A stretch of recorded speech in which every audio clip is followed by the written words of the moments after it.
अस्सलाम वालेकुम हफ्ते में भरा सलाम अख्तर इब्रदी तरफों ये टाइम असा प्यारे सजण खिलते हसते सजण जनाब मकसूद खान तालपुर दी हट्टी ते हैं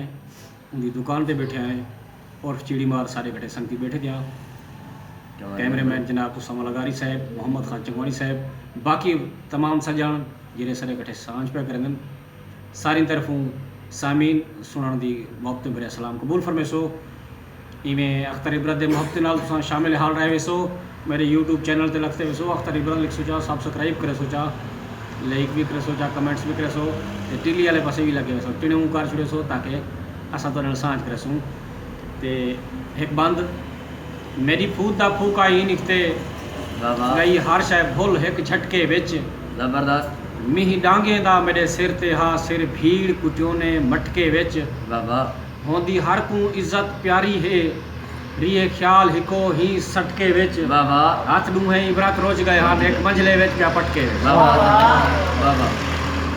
जेरा नीकर नाल मैं नीता हा ओ कल्हा छोड़ ते भाज आया मैं आज आया शेख पूछड़ जवाने ई से के कर डांगे दा मैं राज आया मैं आज आया भावे मंझली राह सट आया पर घर तई बधी धज आया मैं आज आया जाए पूछे इबरत आखरी तमराक संगा दी मैं लाज आया मैं आज आया द्रुक दे चरीज प्याहन कालियां शमोर जंघा ढारे दी खैर होवेस मरन महोर जंघा द्रुकदा जो सड़की टप्पे डम पर चाहे झा नप्पे मिलसू सवेरे जानी बैठा कोर जंघा मेहरबानी मिलसू सवेरे जानी बैठा कोर जंघा मैकू सुञाती अंदन झांभे विचाती अंदन मैकू सुञाती अंदन झांभे विचाती अंदन जेकर बचण दी हिवे लावो की जोर जंघा लावो की जोर जंघा गोडे भी कुटे पहन गिट्टे भी चुटे पहन ताहू निरोह करें जा ओडे लगोर जंघा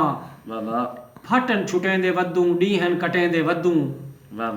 फटन छुटेंदे वद्दू डीहन कटेंदे वद्दू चोटी नहीं बचदा इबरत नींदू लाहौर जंघा शमोर जंघा। मेहरबानी दोस्तों, तमाम शुक्रिया।